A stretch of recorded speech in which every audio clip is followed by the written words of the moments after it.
Chilli powder అన్ని రకాల వంటలకు పచ్చళ్లకు సరైన chilli powder. No colour, no chemicals.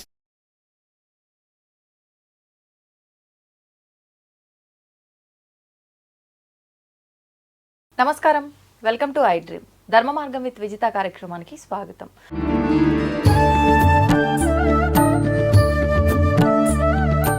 ప్రస్తుతం మనతో పాటు ఉన్నారు హనుమత్ మరియు శ్రీ విద్యా ఉపాసకులు, ప్రముఖ ఆధ్యాత్మికవేత్త బ్రహ్మశ్రీ డాక్టర్ శివయోగి సిస్లా జయశంకర్ గారు. ఇప్పుడు గురుగారితో మాట్లాడదాం. నమస్కారం గురుగారు. గురుగారు, సాధారణంగా కొన్ని రకాల శాపాల గురించి వింటూ ఉంటాం. ముఖ్యంగా గురువు యొక్క శాపం అనేది తగిలితే ఇంకా వాళ్ళ లైఫ్లో ఎదగలేరు అని చెప్పి అంటూ ఉంటారు. అసలు నిజంగా ఈ గురు శాపం అనేది ఉంటుందా? అంటే ఎప్పుడైనా గురువు శిష్యుడి యొక్క మంచిని శ్రేయస్సునే కోరుకుంటూ ఉంటారు. అటువంటి గురువు యొక్క శాపం తగలటము ఇదంతా నమ్మొచ్చు అంటారా? అసలు ఈ గురు శాపం అంటే ఏంటి, ఎవరికి వస్తుంది, ఎటువంటి సందర్భాల్లో వస్తుంది, దాని నుంచి బయటపడాలంటే ఏం చేయాలో వివరించండి. తప్పకుండా అమ్మ. మీరు అన్నట్టు సద్గురు అనేవాడు ఎవరైనా సరే, శిష్యుడు ఎంత చెడ్డ పని చేసినా, ఎంత చేయకూడని పని చేసినా, ఎంత అపరాధం చేసినా, ఎటువంటి అన్యాయం చేసినా కూడా శపించడు.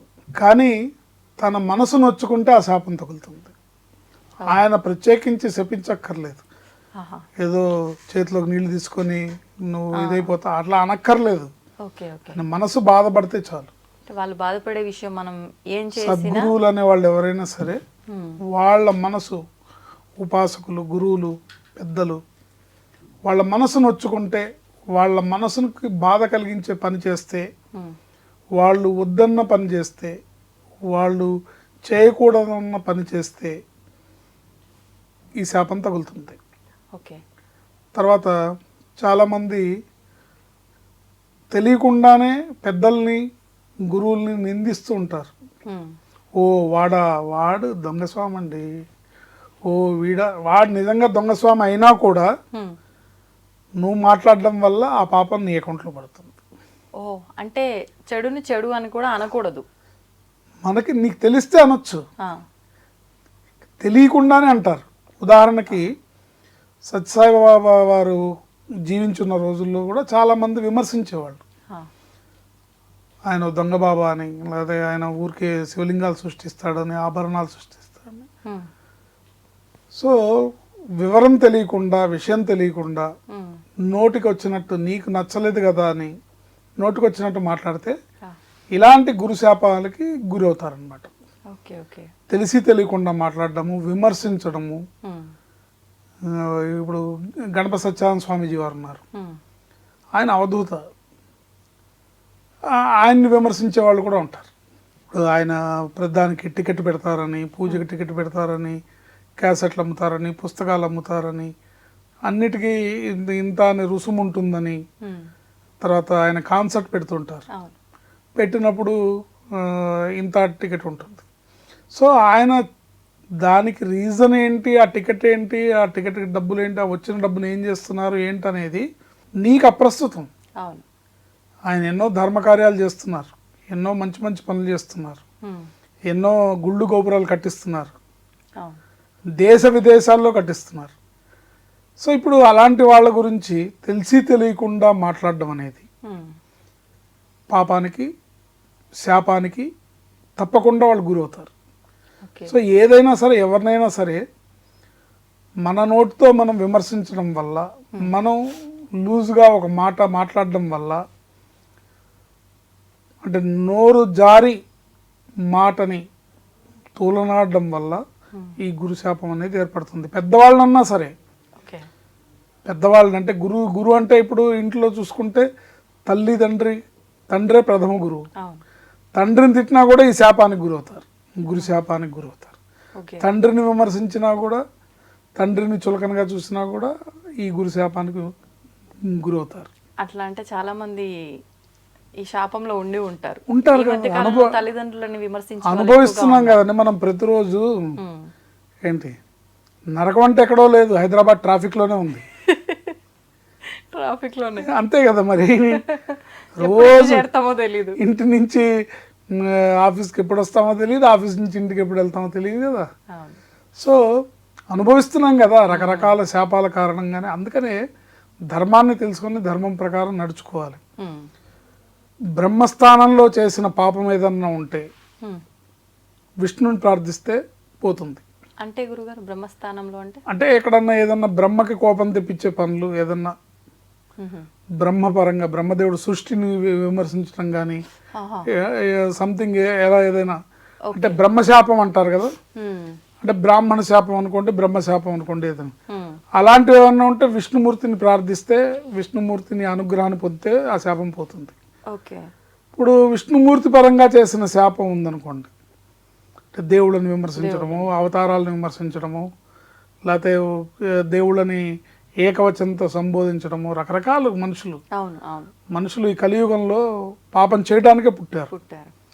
సో విష్ణుమూర్తి పట్ల చేసిన పాపం ఏదన్నా ఉంటే, ఉమ్, తెలిసి కానీ తెలియక కానీ చేసిన పాపాలు ఏమన్నా ఉంటే శివుణ్ణి ప్రార్థిస్తే ఆ పాపాలు పోతాయి. ఆహా. ఓకే. ఓకే. శివుడు పట్ల చేసిన పాపం ఏదన్నా ఉంటే గురువు అనుగ్రహంతో పోతాయి. ఉహు. కానీ గురువు పట్ల చేసిన పాపాన్ని తీసేయగల శక్తి ఈ లోకంలో ఎవరికీ లేదు. మరి ఎలా విమోచనం? అందుకనే పెద్దల్ని గురువుల్ని మనకి తెలిసి తెలియకుండా నమస్కారం చేయాలి తప్ప విమర్శించు. వాళ్ళని వేలెత్తి చూపి విమర్శించే అర్హత మనకి లేదు, ఉమ్, విమర్శించకూడదు. ఓకే. ఒకవేళ వాళ్ళ పట్ల ఏదన్నా వాళ్ళు దోషం ఉండుంటే, వాళ్ళు మంచివాళ్ళు కాకపోతే, వాళ్ళు ఏదన్నా చెడు చేస్తూ ఉంటే అది వాళ్ళకి సంబంధించిన విషయమే తప్ప మనకు సంబంధించింది కాదు. ఉమ్, తెలిసి తెలియకుండా అవాకులు చవాకులు పేలకుండా ఉండటమే గురువుల పట్ల పెద్దల పట్ల మనం చేయదగింది ఒకటే నమస్కారం. ఓకే. నీకు అర్థమైతే వాళ్ళు చూపిన మార్గంలో నడువు, నీకు అర్థం కాకపోతే ఒక నమస్కారం చేయి, అది చేయకపోతే ఇంట్లో కూర్చో, అంతే. అంతే తప్ప నోరు జారి మాట తూలనాడ రాదు. ఉమ్, అయితే ఇక్కడ ఈ గురుశాపాన్ని అంటే తెలిసి తెలియక బై మిస్టేక్ పొరపాటున ఏమైనా చేసి ఉంటే, ఉమ్, అంటే వాంటెడ్గా కాకుండా అవును. సంకల్పితంగా కాకుండా అసంకల్పితంగా కానీ ఉమ్, తెలిసి తెలియక కానీ చేసినవి ఏమన్నా ఉంటే గణపతి మంత్రం ఒకటి ఉంది, ఆ మంత్రాన్ని అనుష్ఠానం చేయడం వల్ల ఈ గురుశాపాన్ని పోగొట్టుకోవచ్చు. అనుష్ఠానము అంటే అది మళ్ళీ అనుష్ఠానం అంటే గురువు ద్వారా జపం తీసుకోవడం? అక్కర్లేదు, ఓకే. అక్కర్లేదు. ఇది నామరూపంలో ఉన్న మంత్రం, ఓకే. మంత్ర సమానమైన నామం. ఆహా. సో దీన్ని ఎక్కువగా ధ్యానించడం వల్ల అంటే మనకు అర్థమవుతుంది, నేను మా తండ్రి గారి మనసు బాధ పెట్టాను, అవును.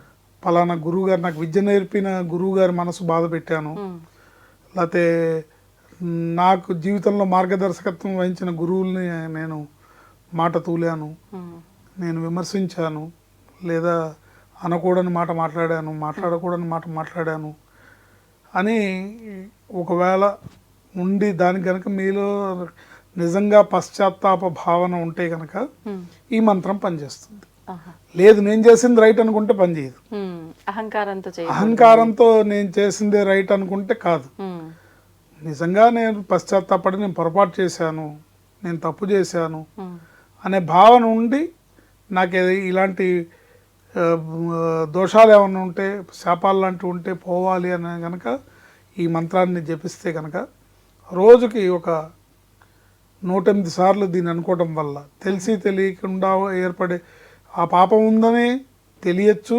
కొంతమందికి, అంటే అనుభవిస్తూ కొంతమందికి జ్ఞానం అవుతుంది. అవును. నేను అప్పుడు ఆ పని చేశాను అందుకే నాకు ఇవాళ ఈ శిక్ష పడుతుంది realize అనేది అర్థం, రియలైజేషన్ ఉంటుంది. ఉన్నప్పుడు తొందరగా ఈ మంత్రం పనిచేస్తుంది. ఓకే. ఒకవేళ మీకు అనుభవంలోకి రాకపోయినా తెలిసి తెలియకుండా చేసినవి ఉన్నా కూడా ఈ మంత్రాన్ని జపించుకోవడం వల్ల ఆ దోషాలు పోతాయి. ఓకే. గురుశాప విమోచకాయ శ్రీ గణేశాయ నమః. ఉమ్, గురుశాప విమోచకాయ శ్రీ గణేశాయ నమః అనే ఈ మంత్రాన్ని రోజుకు 108 సార్లు జపించడం వల్ల ఉమ్, ఇటువంటి తెలిసి తెలియకుండా చేసే పాపాలు శాపాలు దూరమవుతాయి. ఇప్పుడు ఇది మీరు అన్నట్టుగా గురువుల విషయంలో, తల్లిదండ్రుల విషయంలో, దేవుళ్ళ విషయంలోనైనా తోటి వారితో మనం బిహేవ్ చేసిన విధానంలో కూడా పనిచేస్తుంది అంటారా గురుగారు? ఎవరితో అయినా సరే, మనకంటే పెద్దవాళ్ళు, మనకంటే మార్గదర్శకులు, మనకి ఒక దారి చూపించిన వాళ్ళు మనకి ఎవరైనా గురువులతోనే సమానం. ఆ, దత్తాత్రేయుడు 32 మంది గురువులు ఉంటారని చెప్పాడు. అంటే మనం అన్నీ నేర్చుకోవాలి. మనకి అందరూ గురువులే ప్రకృతిలో. ఉమ్, ఏంటి వృక్షాల నుంచి చూసి నేర్చుకోవచ్చు పళ్ళు ఫలాలు ఎలా ఇవ్వాలి ఎదుటి వాళ్ళకి అని. ఉమ్, అలా అన్నీ అన్నీ గురువులే మనకి. అన్ని ప్రకృతి నుంచి మనం అన్నీ నేర్చుకోవాలి. ఓకే. అంటే మానవుడు సంఘజీవిగా ఉండి స్వార్థజీవిగా మారిపోయి తీసుకోవడమే పరమావధి కానీ ఇవ్వటం అనేది లేదు. Um, giving is the highest level of living. ఆ, అంటే ఇస్తూ ఉండాలి, ఇస్తూ ఉంటే వస్తూ ఉంటుంది. ఓకే. కానీ ఇప్పుడు ఇవాళ రేపు సమాజంలో పరిస్థితి ఎలా ఉందంటే స్వార్థం, నాకు రావాలి ముందు, నాది నాకు కావాలి, నాది నాకు ఇచ్చేయాలి అనే పంధాలో నడుస్తుంది కాబట్టి అవును. ఇబ్బంది అవుతుంది. ఉమ్, అందుకని తెలిసి తెలియక గురువుల్ని పెద్దల్ని నిందించకూడదు.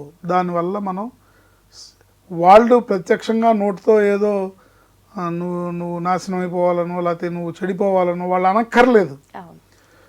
వాళ్ళ మనసు బాధపడి వాళ్ళ మనసు నొప్పిస్తే చాలు. ఉమ్, ఈవెన్ తండ్రి మనసు నొచ్చుకున్నా కూడా ఉమ్, ఈ శాపం తగులుతుంది. ఓకే. ఈ మంత్రాన్ని జపిస్తూ తండ్రి పట్ల మీరు చేసిన పొరపాట్లు ఏమన్నా ఉంటే వాటిని సరిదిద్దుకొని, ఉమ్, ఎందుకంటే వాళ్ళు జన్మనిచ్చిన తల్లిదండ్రులు మనకి. అవును. తెలిసి తెలియక మనం మాట్లాడతాం. ఉమ్, ఇప్పుడు చిన్నపిల్లలు ఉన్నారు, తెలిసి తెలియని వయసులో అనుకుంటారు పక్కింటి వాళ్ళ కారు ఉంది, మాకు కారు లేదు, ఉమ్, మా బైక్ మీద వెళ్తున్నాం, మా నాన్న ఎందుకు కారు కొనడు, ఉమ్, మా నాన్న ఎందుకు ఆ స్కూల్లో జాయిన్ చేయడు, మా నాన్న ఈ స్కూల్లో ఎందుకు జాయిన్ చేశాడు, మా నాన్న అవెందుకు కొనలేదు, ఇవెందుకు కొన్నాడు, ఉమ్, ఇలా తెలిసి తెలియక అనుకుంటుంటారు. అవును. తెలిసి తెలియక అనుకున్నది దోషం కాదు. పెద్ద అయినాక కూడా నీ కాళ్ళ మీద నేను నిలబడి నీ ఉద్యోగం నువ్వు చేస్తూ ఉన్నప్పుడు కూడా చాలామంది మా నాన్న మాకు ఆస్తులు ఇవ్వలేదని, ఉమ్, మా నాన్న మాకు ఇల్లు పొలాలు కొని ఇవ్వలేదని, మా నాన్న ఏం కూడబెట్టలేదు, ఉమ్, మా నాన్న ఉద్యోగం చేసి తిండి పెట్టాడు కానీ మాకు ఆస్తులు ఏమి ఇవ్వలేదని, లేదా సంపాదించిందంతా అనవసరంగా ఖర్చు చేసేసాడని, అవును. సంపాదించిందంతా ఆడపిల్లల పెళ్ళిళ్ళకి అయిపోయిందని, సంథింగ్ ఇంటింటికి ఒక గొడవ ఉంటుంది, అవును. ఇంటింటికి ఒక ఆలోచన ఉంటుంది. తెలిసి తెలియకుండా మనం మాట్లాడకూడదు. ఉమ్, తండ్రి అనేవాడు కుటుంబంలో ఆడపిల్లైనా మగపిల్లైనా అందరి పట్ల సమానంగానే ఉంటారు. బట్ ఆయనకున్న బాధ్యతలను ఆయన నిర్వర్తించడానికి ఆయన అనేక రకాలుగా చేస్తున్నప్పుడు మీరు ఏం చేసినా రైటే అన్నట్టు ఉంటేనే భగవంతుడు నిన్ను హర్షిస్తాడు, ఓకే. భగవంతుడు ఆశీర్వాదం దొరుకుతుంది. ఏదేమైనప్పటికీ పెద్దల ఎడల మనం తెలిసి కానీ తెలియక కానీ ఎటువంటి పాపాలు చేయకూడదు. అలాగే గురువుల్ని పెద్దల్ని నిందించకూడదు, విమర్శించకూడదు, వేలెత్తి చూపించకూడదు. నీకు నచ్చితే నమస్కారం చేయడం, నచ్చకపోతే వదిలేయడం. అంతే. సో ఈ రియలైజేషన్ ఉండి నాకు ఇలాంటివి ఏమైనా తెలిసి తెలియకుండా ఉంటే అవన్నీ పోవాలని కోరుకున్న వాళ్ళు గణపతిని ఈ మంత్రంతో ప్రార్థిస్తే తప్పకుండా ఆ శాప విముక్తులు అవుతారు. గురుశాప విమోచకాయ శ్రీ గణేశాయ నమః. గురుశాప విమోచకాయ శ్రీ గణేశాయ నమః. ధన్యవాదాలు గురుగారు. ఆయుష్మతి భవ.